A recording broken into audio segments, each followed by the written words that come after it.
Gustavo, a gente comentou bastante já sobre a escada da alta produtividade. Um dos pontos que eu queria trazer, talvez aquele equilíbrio fisiológico, Uhum. para a gente olhar para uma arquitetura, né? Ou seja, como tu tem visto assim uma arquitetura de plantas ideal, né? O que para você hoje nesses 15 anos tem sentido em termos de planta, vagem, conformação da planta como um todo, folhas, enfim, né? Você já comentou um pouco sobre ramificações, mas quais são os outros detalhes na planta que são importantes para você? O que a gente quer buscar na lavoura para nós arquitetar muito bem a nossa lavoura e ter alta produtividade, né? A consequência final é a gente ter maior quantidade de vagens por planta, principalmente vagens no terço inferior, né? Para que a gente possa ter isso, precisa entrar luz. Para entrar luz, nós precisamos ter folhas estreitas, que isso é uma questão genética, né? E principalmente a questão temporal, né? Por que temporal? Porque nós temos cultivares que, quando plantadas no cedo, nós temos uma formação de planta. Se a gente planta mais tarde, é outro tipo de formação de planta.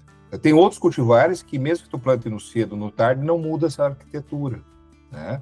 Então, por isso é importante a gente conhecer cada momento. Agora, o que a gente busca é trenó curto, e isso a gente faz com o equilíbrio hormonal da planta, tá? Não é com a aplicação. Faz mais de 10 anos que eu não trabalho com nenhum tipo de produto que trava a planta, que gere estresse na planta. Então, principalmente a parte hormonal, são extratos vegetais, extrato de algas, hormônios específicos, né? E isso faz com que a gente tenha uma formação da planta. E como a planta continua a crescer, você não pode pensar só nessa formação da planta em V4 e V5. A gente precisa, muitas vezes, lá com 15, 16, 17 trifólios, a gente está ainda controlando o crescimento da planta, né? Para que a gente tenha uma planta mais compacta.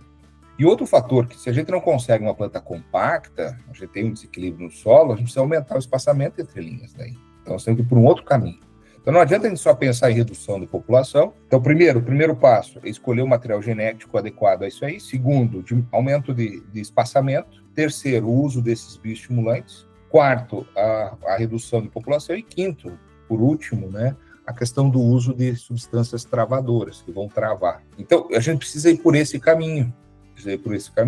Eu vejo que muitas áreas até têm uma população muito alta e outros têm uma população muito baixa, muitas vezes, né? A população a gente define de acordo com a característica da área. Então, por exemplo, se eu tenho uma coxilha e uma baixada, a baixada tem que ter uma população muito menor, tem mais umidade, tem mais matéria orgânica, a planta vai crescer mais, então tem que colocar uma população mais baixa. Se eu tenho uma área de coxilha, que é mais seca, menos matéria orgânica normalmente, eu preciso colocar uma população mais alta. Então, a gente precisa definir isso de acordo com cada característica de área. Então, nós precisamos olhar para essas questões, né? Então, olhar a característica do cultivar, a época de semeadura, para olhar, então, o espaçamento entre plantas, o equilíbrio hormonal, para depois pensar em diminuição de população e travamento da planta.